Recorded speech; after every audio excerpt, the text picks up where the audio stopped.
I'll just say that in a different life, in a different universe where the cordyceps didn't start growing out of everyone's head, Ellie would win a Grammy.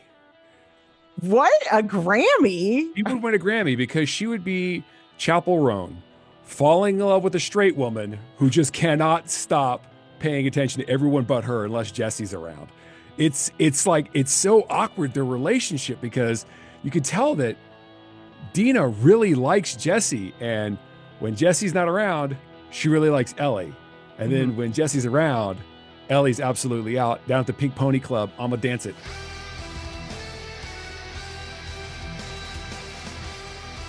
You are listening to Fitz and Friends, the Fitz and Mo bonus show as we break down the new the new season of The Last of Us on HBO. Hello, my name is Fitz. Hi, I'm Mo. So, Mo, let's get into this episode. You and I came away with very, very different things. Mo, give us your hot take of this third episode. It was entitled The Path. Lesbians. No, that's really. Lesbians go on an adventure. Oh my gosh. I would say my hot take is that this is just like a breather episode, especially because episode 2 was just epic. Oh, Just dude, right. so I think we just needed to reel it back and develop a plan for the next few episodes in this season. That's how I feel this went. So you felt like this one was very much giving everyone a chance to catch their breath before they make the big plunge into Seattle. Absolutely. I I, mean, we I we get it in the game.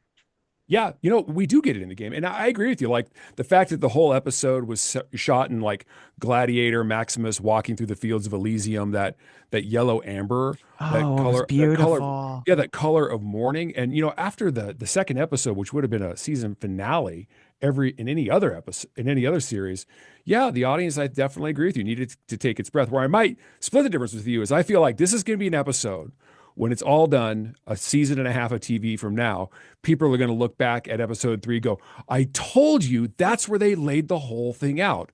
There was so much that was in this episode that as gamers, we know was in the pipeline. People, when they rewatch it, they're like, oh my God, that woman, Gail, she's the prophet. She's the one telling all the truths in the thing. Oh, you think, you know what? I had this prediction before the season started. When they first introduced Catherine O'Hara in Yeah. the series, I was like, oh, well, it would be perfect if she was, the prophet. It kind of made sense to me.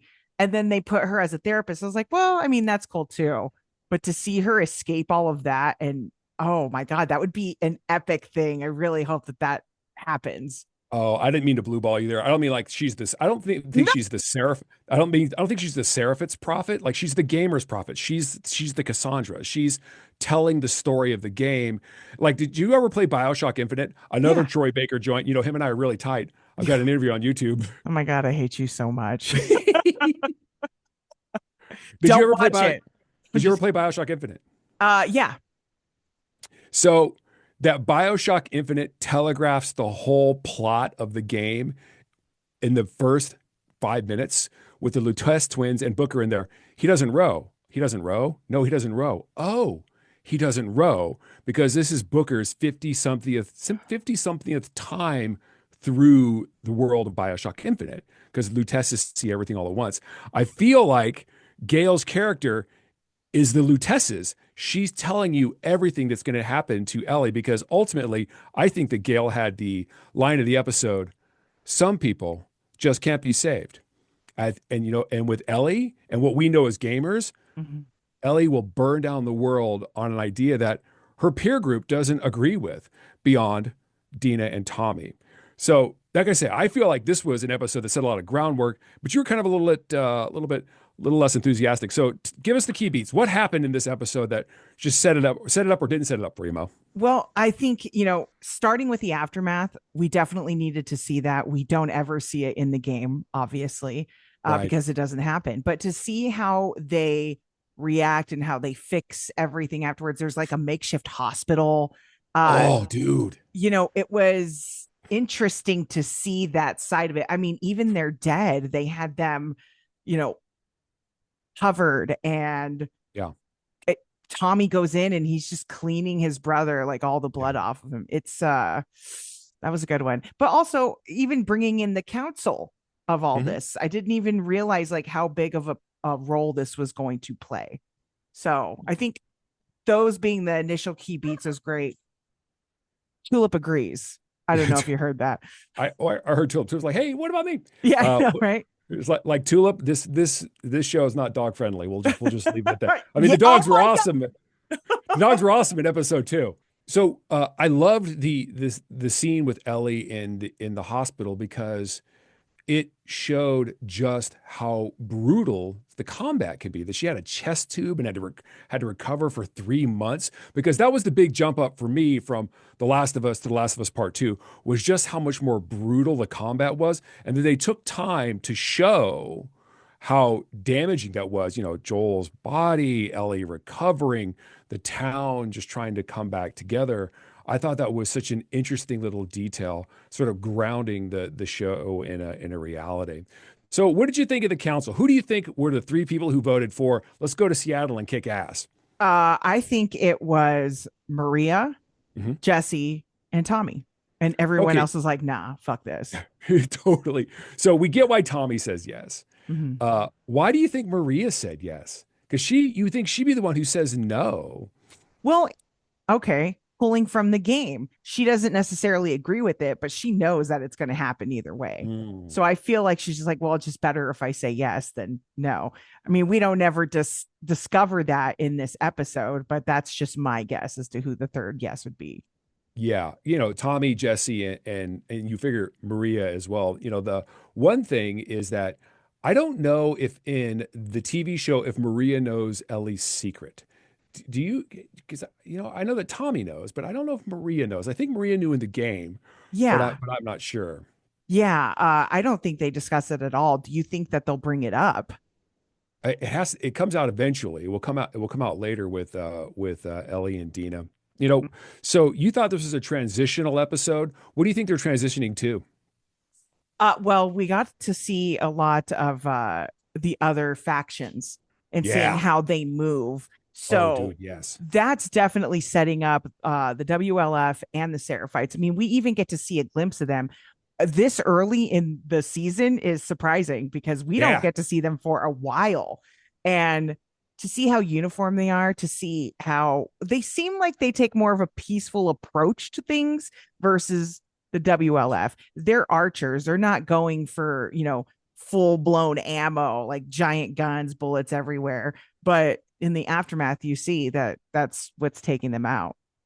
And same thing for WLF. I mean, even at the end of the episode, they're rolling with Cybertrucks. They got freaking Jeeps up in that. And then following behind them is at least 50 to 100 people, Oh, dude, soldiers. totally. So this was Um, definitely a good setup episode for that because I think we're going to see Isaac in the next one. so I definitely think we're going to see Isaac in the next one. They can't take us to Seattle and not show us Isaac's played by Jeffrey Wright, who was a voice actor in the game. It's always good to see them give a little bit of love. Yeah. And I'm going to actually you, which means I'm probably going to get actually by someone who actually knows what that vehicle was. I think that vehicle in the WLF column was not a Cybertruck, but it may have been an LAV 25, which is a type of armored vehicle that got sold to a lot of police departments after the drawdown in Iraq. So So, you are yeah. such a nerd, Yeah. first and foremost. I forgot you're a military nerd. You love all of that. I'm just a Uh, nerd. I'm just a nerd. and me, I'm just like, this looks like a weird truck. It's probably a cyber truck, but It's a clearly Cybertruck. it would never last in a situation like this. I mean, you need power. Not a lot of people got power going on there. Okay. Anyways, I digress. Continue. So, that you feel like this episode was a lot of preamble. I do too, but I think it was preamble in a different way. In this episode, we did a lot of level setting and truth telling. Like we came to sort of an agreement across the whole episode and all the factions that lying is bad, that killing kids is bad. You saw Ellie's reaction to the dead Seraphites. We even saw the majority of the people in Jackson, people Ellie has known for as long as her Joel had been there. We've seen that vengeance is bad. So Mm. we did this level setting, like these are the things that we all agree is bad. because as you and I both know, Ellie's going to break every single one of those sort of barriers, and it started very much so in this episode. Like, and like I said, the Catherine O'Hara character of Gail is so great because she's such a truth teller.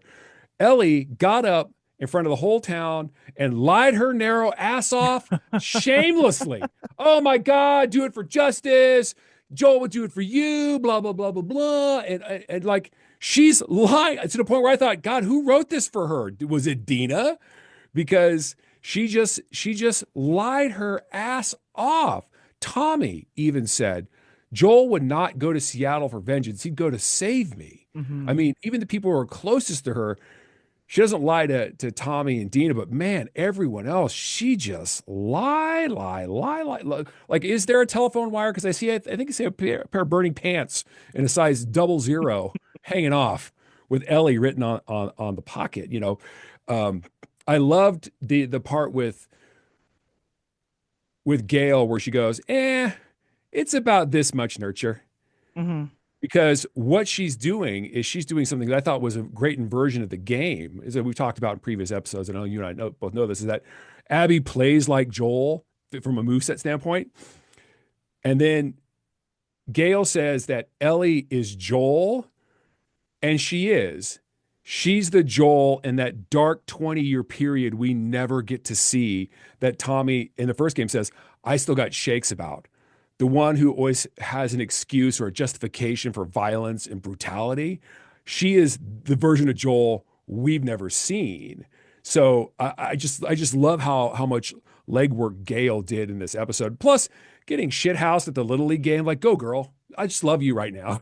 So you have here in your notes the key relationship of Dina and Ellie.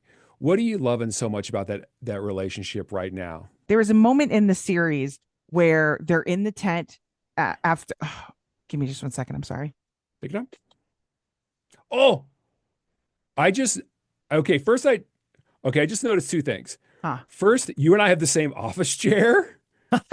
IKEA. Yeah, and I didn't notice your backdrop back there was The Last of Us until you got up. Oh, it's amazing. So on YouTube, I typed in the Last of Us visualizers, and the screen hangs out for like a good 3 hours, but there's also like birds chirping and stuff. It's kind of relaxing, but also reminds me that terror is upon us. So I love it. And I always have it on in the background. Do they have one where it's just someone taking like a 350, 400 yard golf drive? I mean, where they're just like swinging for just swinging for the bleachers. They have one of those. No, no. Why would you bring that up? God, never. I There's my would like, visualizer. oh my God. Do you see my, you There's see your my visual, visualizer. my visualizer back there? Uh, Um, we're okay. so They're in so the did you tent. like do you like the Ellie Dina relationship? Because you cannot not the actress who plays Dina, her name is Mercedes, is that right? Isabel Mercedes. Isabel. Man, her raw charisma, she's so fun, she's so great. I mean, she's doing such a great job of being the world's sort of like alpha supportive girlfriend. But I just cannot help but feel that she likes whoever's right in front of her in that very moment.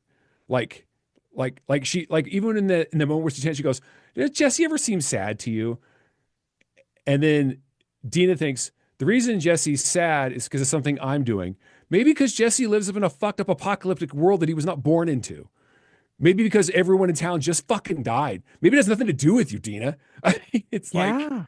like Ellie and Dina share a kiss, which may or may not be something. Certainly seem to be something to Ellie, but Dina is a little sort of like then I right think, then right back to Jesse. So I don't quite know what to make of Dina's character. What do you think about her? well, I feel like if you're a woman, you would know more, but you're Tell not. me. I would say that she's playing it safe. She's trying to like feel her out a little bit. I mean, why do you think she keeps bringing up these tiny little hints? There's more behind it, but I don't know if we'll get to see that. So as I was saying earlier, when they set up in a tent, they had a similar conversation that they do in the game where they find Eugene's weed house. Oh yeah.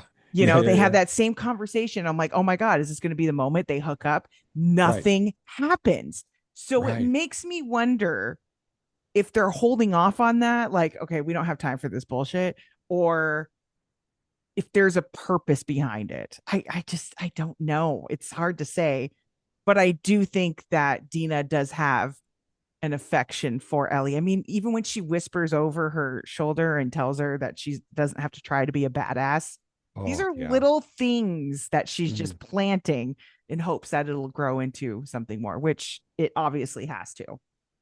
I love that they are giving that relationship a little more chance to breathe because maybe I'll Mhm. come over to it because my impression of Dina is like she likes whoever's in front of her right now. Mhm. And if her and Ellie go on this journey together, it would make their relationship seem a little more plausible. It would make it seem more real. Like not only is she doing this thing with Ellie, she's putting herself in peril for Ellie, but like given a chance for her to have a bigger emotional stake in it. I don't know because I just feel like she's seemed to like everyone and kind of there was a part of me if I had been in a tent with a lady that I liked and she told me how she'd had sex with another dude, I would have been so fucking sad, you know, Yeah. that Dina's just like, oh yeah, that Jim, woo, like what the fuck, She's like trying to make I her feel like jealous, dude. I, She's trying I to feel make her like Dina, jealous. I feel like Dina's fucking with her, which is why in another life, Ellie's winning a Grammy, writing that Chapel Roan album. I mean, it's just she's going for it. I will say this with Dina, that Yeah. she's being smart about it. She is the brains of this Mm, operation right now, mm. as we Oh, noticed totally. when she came up into Ellie's place filled with like ammo and guns. But she asked her, she's like, do you have food? Do you have a first aid kit?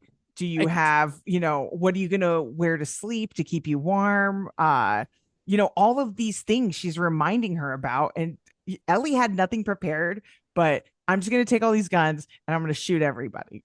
Like that was her plan. So to have Dina there, ah, she might be the hero of the episode for me. Oh, totally. Do you think that maybe at some point Joel and Tess ever had that level of tenderness? Because Joel was definitely the muscle in that situation, Mm-hmm. and Tess was definitely the brains, and they had a relationship that was undefined explicitly in the show. Do you feel like at one point maybe Joel and Tess were like that, or was it always a little bit more kind of grounded? Absolutely. Absolutely. There was a Mm. lot of respect between both of them. They trusted each other. And you can't just do that with anyone. I mean, you have to earn that. And it's not like Joel's handing out trust left and right. So I feel like they had to have had that for sure.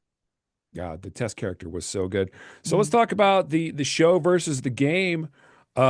The big thing that happened in the show today that was in the game was we got to meet the Seraphites, but we met them in an entirely different way than we meet them in the game. What did you think about our very granola Seattle folks? Yeah, you know, it made me think a little bit, and I hate to bring it back, but Game of Thrones, Mm. like peaceful wildlings, you know, Oh, right.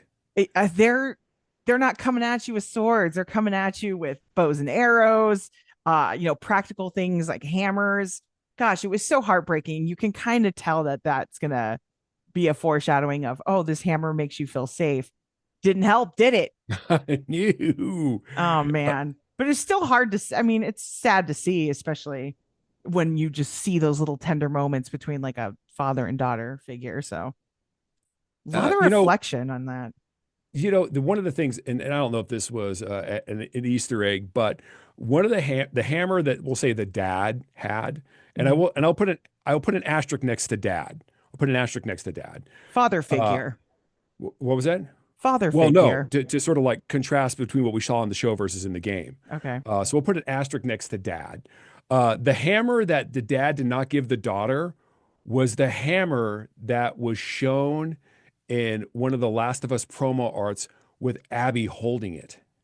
That big square-headed maul.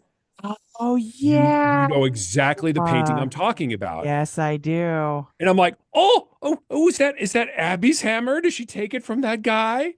Yeah, Ooh. I just love that. So the asterisk part of the guy is the biggest difference from the game to the show is that not even once ever are the scars portrayed sympathetically in the game, even a little bit. Yeah. Like the first time we meet the scars in the game, they are gutting a screaming man hung off a pole.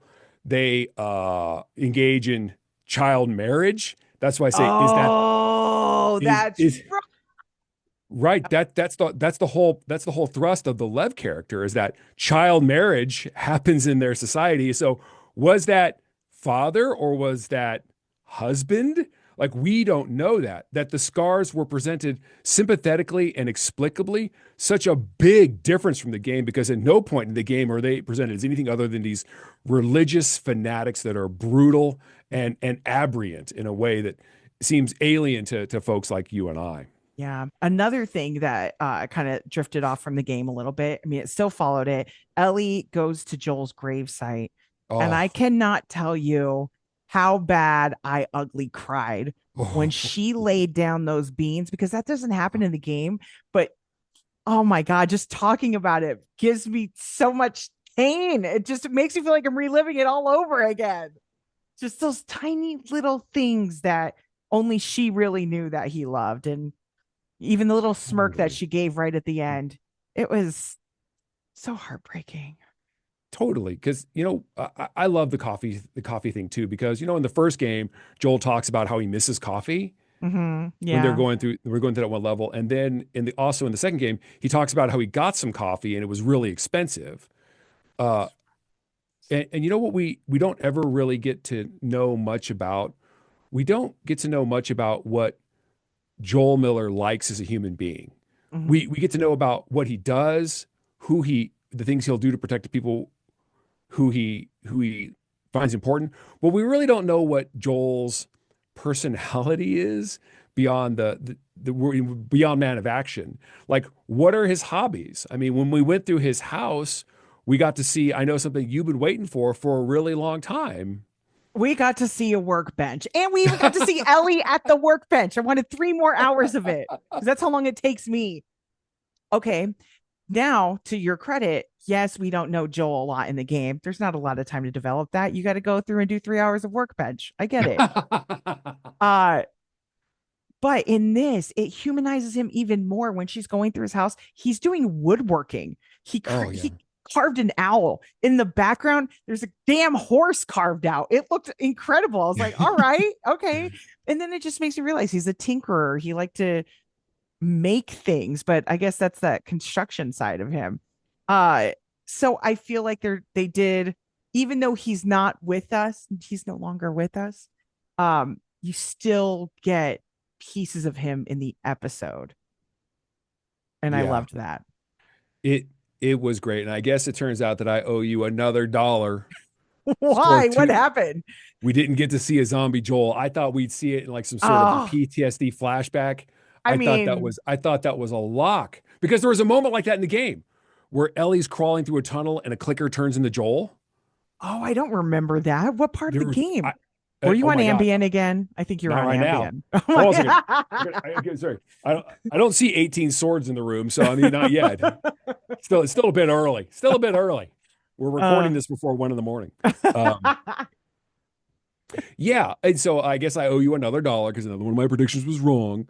Uh, but yeah, for for when we talk about performances of the episode, holy shit, the performance of the episode for me was Ellie in Joel's house. Talk about mm, just searing real intensity, showing how hurt and vulnerable she was.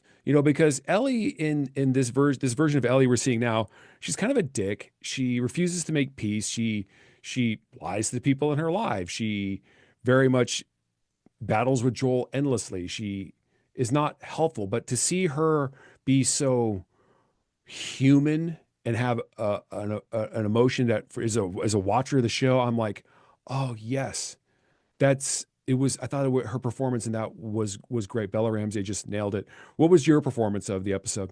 surprisingly, it's also my biggest shocker is seeing Seth alive and supporting Ellie. Was not expecting that. Now, most of you are like, if you can't remember who Seth was the dude, the old man Yeah. that was at the dance that super homophobic. Then he had Yeah. to like make nice and made her a sandwich. That didn't work out. Now he's like, you're right. It is about vengeance and we should be out there. People are just going to think that we're just going to roll over, which kind of, they did seem like they were going to be pushovers at this point. They're like, nah, well, they killed one of our own. Let's just stay here and be safe. I get that they're recovering, but I mean, at least send out some people. And to see him at the end help them out by giving them extra like food or whatever he could. He gave Ellie uh like a long scope rifle. Yeah, a better version of her rifle. Yeah, yeah, absolutely. I thought it was a really good way to make amends, something that you don't necessarily see when it comes to series featuring LGBTQ plus. So it was nice. It was nice to see that, but realistic, probably not. You know, it's hard to say, because when I see the Seth character, what he said was was inappropriate. It Of was course. unwelcome, unwanted, out of line. But I felt like his remorse was genuine. Like Mm-hmm. he said something he did. He got drunk and he like to the point where he even said, I shouldn't have even thought it. He completely owned his Mistake. yeah, and Ellie doesn't owe him a fucking thing. She doesn't have to forgive anybody. But when you're trying to build a character of like a character who is sympathetic, because the big lift, I see you say this every episode, Mo, the big lift of the next season and a half of The Last of Us on HBO is getting people to like Abby Anderson. These little moments where Ellie is basically unsympathetic, I think Mm-hmm. will go a long way in doing that. And I feel like her treatment of Seth, and don't get me wrong, that guy fucking ran his mouth and he got clean, he got his clock clean and he earned it. Yeah. But that she will not meet him, it sets up the story of how do we make the Ellie we saw crying into Joel's shirt, which I'm like, it reminds me of when my mom died. It Mm-hmm. was so real. How do we make her seem less worthy than Abby Anderson? And I think little moments like that, as we go back and watch this episode, maybe those things will come to the forefront. I mean, believe me, Seth was fucking wrong. I mean, he's just like, come on, dude. Like Well, of all the things to care about after everything that's happened in his life, this shit, people should just be able to find happiness where they can find it. Like, shut up, dude. maybe he feels for her too. I mean, Yeah, all of this stuff happened and she no longer has like the one person that has been with her the whole time. I mean, yeah, yeah. she has Dina and Jesse and Tommy and Maria, but that can only go so far. Can Um, we just talk about how big of a hunk Jesse is? Holy shit, dude. I Tommy's mean, trying. Jesse's like, hand it to me, old man. Just bang, bang, bang, bang, just banging it out. yeah, he is super handsome. And oh my God, he like lifted that thing like it was nothing. And Tommy Oh, was just dude. looking at him like, what the all right, fine, whatever. He knows he's getting old. He can't be doing that all the time, giving him the Oh yeah. shovel. Oh my Yeah, God. yeah. That Jesse just seems to be, as Dina called him, Mr. Wyoming. Like Mhm. he's just so down for the collective cause. What was the line of the week for you, Mo? Ooh, line of the week. Give Sarah my love from Oh, Tommy. so goddamn good. I know. Just Oof. right when he's looking at the watch, the broken watch. Hit hard. What about you? For me, it was Gail. Some people just cannot be saved. I And feel like again, that collectively sums up the entire episode and maybe even the series. oh, dude, you're right, because man, there's a lot to that analysis, because we know Joel, so we care about Joel, but there's a lot of people in Jackson who are mourning someone, and they're not like, we have to send 16 people out to wherever the fuck to get the blah blah blahs. That Joel was so famous in that town that there was memorials on his house 3 months Mm, after he died. yeah. Joel was such an important man in that city. It's just unbelievable. Oh gosh, absolutely. It was nice to see that though too, just how much he affected the community. But also, 16 people? Are you kidding me? We they barely have 12. It seems like they're trying to Oh, send out half of the whole crew. no way. Stupid. Five people tops. I honestly think about 1,000 people live in Jackson, at least 1,000. I mean, I don't know if you saw the last episode, but it looked like 1,000 were burned to death That no, afterwards. that was that, okay. That's what the fucking front of the castle should have looked like at the end of Game of Thrones, with all the bodies out there. All the bodies on that side were the infected. That, Yeah. that was infected. In the town, it was a bloodbath as well. Don't get me wrong. They Mhm. filled up the ferals with bodies at the end. So, Oh gosh, I know. uh, What about you? What was your biggest shocker of the episode? oh man, I'm just surprised on how the episode starts and goes all the way through the. It just starts with Ellie just lying. She lies to Gail. She lies to everyone that Ellie is so focused in on getting revenge for Joel that she is doing something that she herself would not think of doing if someone asked her what Ellie does. Ellie Williams does not lie to the people in her life. Joel does not lie to the people in his life, although Joel also lied to everyone in the town I about know. whether or not Ellie was infected, because she's fucking infected. It's like, and so we see Ellie transforming into the biggest, to the darkest version of Joel, and like everything, it starts out so benign. It starts out so benign, like Mhm. we're doing this for justice. Woman, you don't even believe it. You're selling it, but you don't even believe it. That that we're seeing how far Ellie's going to fall. And that's where I feel like this episode it's going to be one of the ones people will go back and go, holy shit, it was there the whole fucking time. Yeah, that was really, really cool. I, I'm so excited for the next episode. But Mhm. what was the key visual for you in this episode? Key visual as far as cinematically goes. I mean, that Yeah. moment at the gravesite, it was gorgeously shot. I mean, even using Mm, that natural light so from good. the sun, I thought they timed it perfect. That is golden hour right there, and it looked gorgeous. Um, and also, I will have to go back and say the scene where you see all of the burnt infected in front of the Yeah. castle. You don't ever really see anything like that in the game. So to see the aftermath of that on the opposite side, I mean, obviously they're not going to go and fucking pick that up. They don't need to. That's just, that'll be more of a obstacle for more that try to come through. They'll have to deal You with know, that. it was interesting that they bury the dead 10 miles away from town. And I'm like, Ooh, yeah, they said, like, yeah, yeah. Tommy said they buried Joel 10 miles away from town. And I'm like, of course they would bury the dead 10 miles away from town, because they don't want anyone to know where the fucking town is. Like they do their best to keep themselves as concealed as they can, right? Totally. Mind Also, blowing right now. Oh my also, God. did you notice that Ace is the place with the product placement deal? That the Ace logo was prompt, like just lovingly displayed in a couple of shots Where? Oh my God. Now I have to in go back and look. Jackson, where nice guy Jesse's pounding the thing. You can see the Ace logo in the background, and then there's another sort of crane shot where the Ace logo's in there, and I'm like, Ace is the place with the product placement deal. I mean, look, what else are you going to do after the apocalypse hits? And you need to go someplace. Ace is the place, man. They're just saying. They're gonna have the PVC pipe that you need. All right, Mo, you use your powers of prediction. What are we seeing in the next episode? Next episode, we meet Isaac. And I think that mm, I think we're going to get into that whole first Seattle day one Yeah. situation. God, also, that was a beautiful shot too, seeing all of that. It was incredible to look at. Anyways, I think that's going to happen. And I kind of cheated. I saw the little teaser for next week's episode. Dina pulls a gun on Ellie. And can you guess why? Mm-mm. Guess we'll have to find out in the next episode. Oh my God. Oh. You know, you Okay, know. so for those, it seemed a little strange to me. So Ellie and Dina go on a 3-month horse ride, uh, the longest first date in lesbian history. That was a Mm. long one. I'm surprised Uh, they're not married by the first week. That's surprising. they could still be coining the tent that close to Seattle.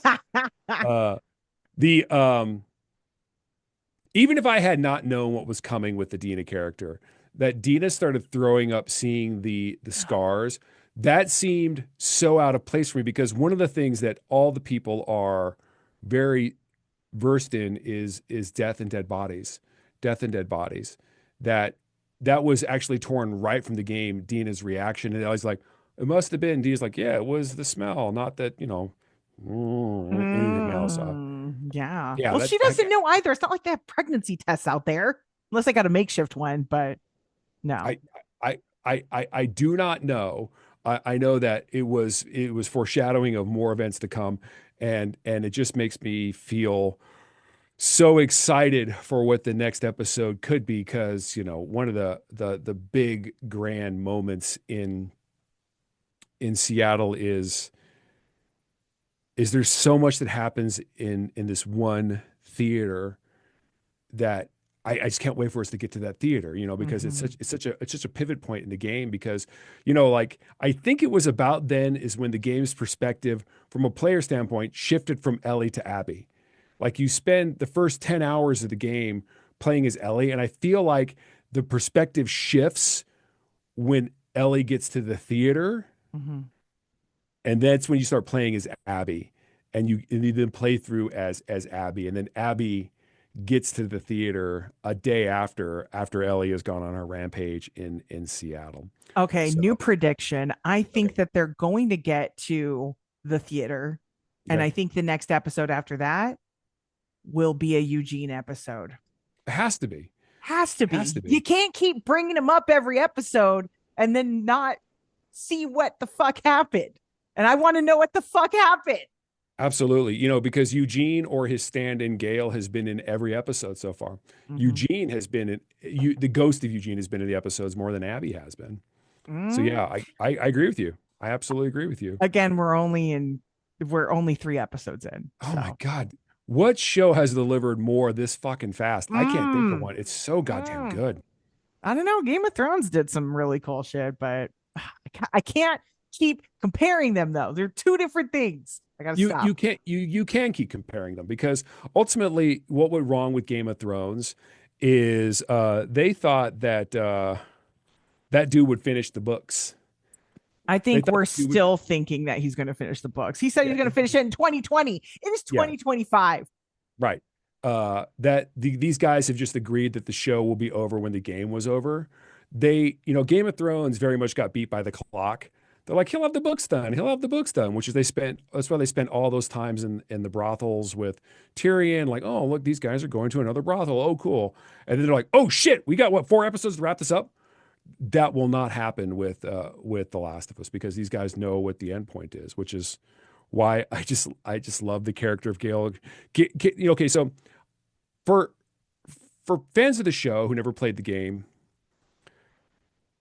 people who played the game, we are like that. We sat on that secret for 5 years. We're like double agents under deep cover that we kept that secret to the point where people are like, "What the fuck? Joel died, dude." We've known that since 2020. We'd known that was coming. You know, Have we've you been like, seen? Oh, go ahead. we just been keeping it like zipped because we wanted you to be doing enjoy is not the right word, but it's the one I'll use to have that. Like we're just like The Last of Us, huh? You were really good pulled into the story. Now you know why every fucking nerd in your life was so bummed out in 2020, other than COVID. The other reason we were all bummed out. you know, I don't know if you've been seeing these TikToks and reels of people. They're like, me, played the game, knows what's going to happen. And then my girlfriend, no idea. And then people or recording reactions from people. It is so hilarious. And I also feel for these people because you have one woman just in full blown tears, Oh, upset. And then she's pissed at her boyfriend because he didn't say anything to her to prepare her. But why would you want to teach that? Got to live it the way that we lived it. did you know? I knew. Did you know? I know, right? Okay, let's get to the wrap up here. Mo, on a scale of 1 to 10 clickers, how many clickers do you give it? I give it 6 clickers. It was a setup episode. It did what it needed to do. It was fine. But you know, we're just walking along with them at this point.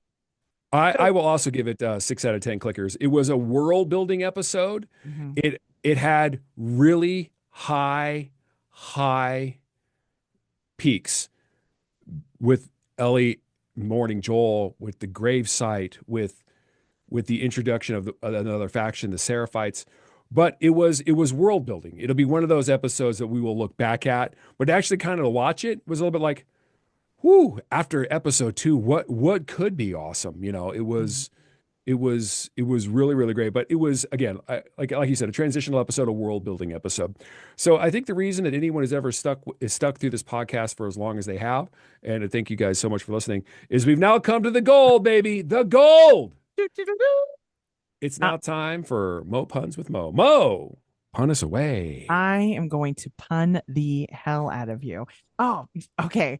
I couldn't remember this one. I heard this one pun about amnesia, but I forgot how it goes. Mm. I wish you could see Fitz's face. Oh, you can. There we go.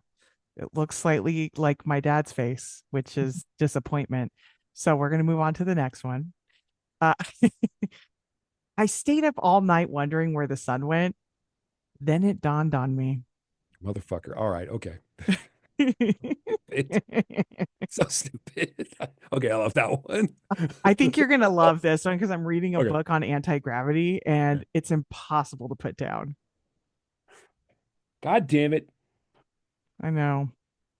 God, that one works on so many fucking levels. It really does though. You know what else works? All right. Did you know that diarrhea is hereditary? It's in your genes. Oh, that was in the game. That one was in the game. Yeah, I I like remember that one. And Joel, I remember Joel saying that was pretty good. That was pretty good. that. All Oh, right, so too good. I cannot believe we are almost halfway through the first season of HBO's The Last of Us Part Two. That's The next season will be on HBO in 2032, so that'll be great. I think we're gonna hit an actual infection day before we actually get a third season. Okay. Anyways, if you can follow us on the socials at MORO Radio or MORO Radio for me. Fitz, how about you? It's Fitz Madrid on Instagram and Fitz Radio on Facebook. Please like and follow us. Give us reviews on Spotify, and we will see you again next week for Fitz and Friends, the Fitz and Mo bonus show as we break down The Last of Us Part 2 on HBO. Mo, thank you so much. I have to go buy swords now. Go buy swords. Bye.